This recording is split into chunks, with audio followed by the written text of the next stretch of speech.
Good morning. We had teachers ask for kind of a demo of synchronous and asynchronous lessons.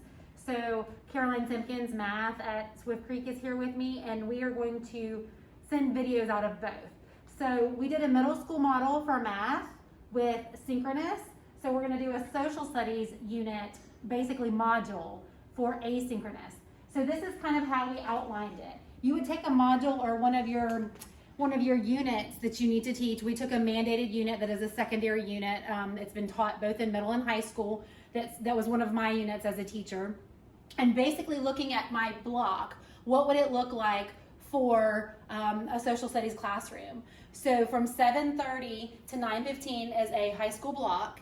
And you would basically have check-ins from 7:30 to 7:45 with both your kids, however the teacher would want to do it every single day, whether you're going to do it on Zoom, on Teams, or another platform.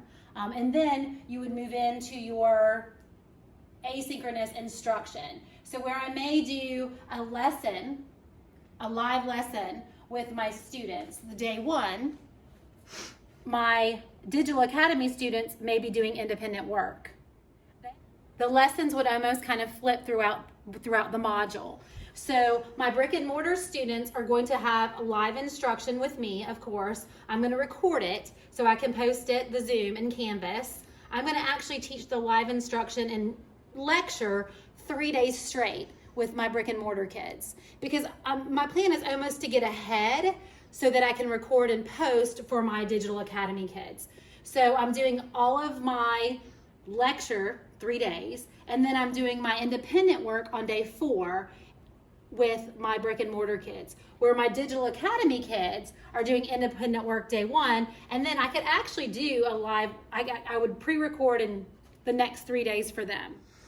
So with this asynchronous unit, the bulk of the material for both groups is the first 4 days.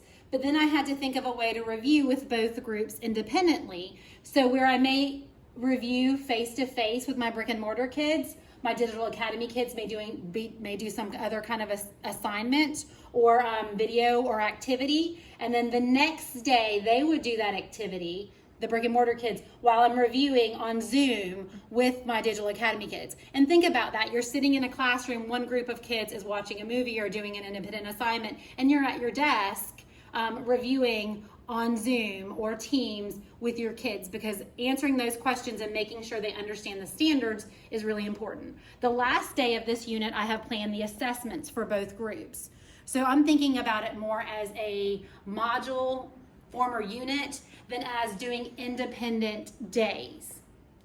Also in asynchronous, at the end of your day, you could plan something for cleanup and answering questions for both groups. So I didn't have the live instruction or the instruction go the whole time.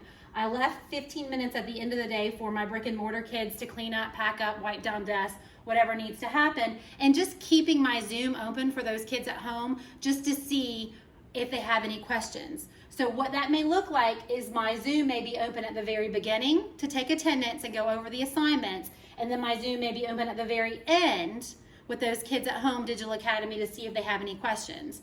That day-to-day contact can be in whatever form a teacher needs to make sure that they're connecting with both groups. So this is what the student view looks like for my module on the Holocaust.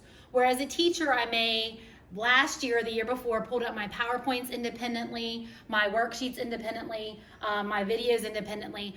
You're putting all of those things for your DA kids at home, so it almost makes sense to pull it up and use it as your teaching point for your students sitting in front of you, because you're all working from the same platform, and that's why we're doing this. So in my student view, you can see, here's my Holocaust vocabulary that my DA kids are doing day 1. Here's my PowerPoint and lesson that my brick and mortar kids are doing day 1. And here's the link to that lesson for my DA kids the next day. So everything is right here, whether your kids are absent, whether they're sitting in front of you, or whether they're DA, all of the things for your module are right there. So with this unit module, what is most important is, as a teacher, you have to decide, I don't necessarily think it's important for them to see me as much as hear me and see the material. So if I'm recording my Zoom, the Zoom is going to record. I'm going to have AirPods in, or I can have a mic with a recording with my tablet, or however you're going to do it.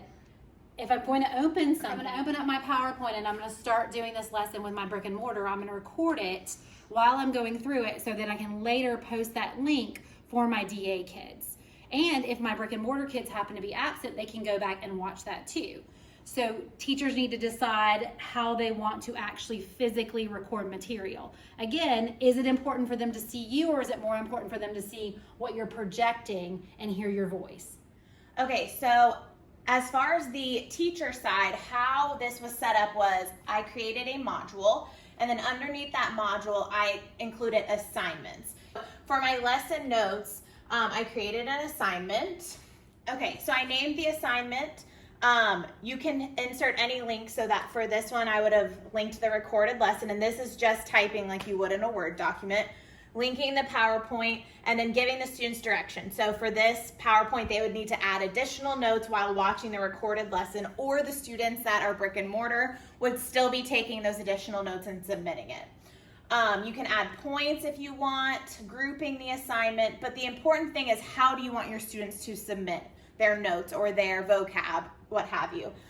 So I chose that I want them to submit online, and you can choose them just text, like writing their entry in their box, and I'll show that in a second, or uploading a file.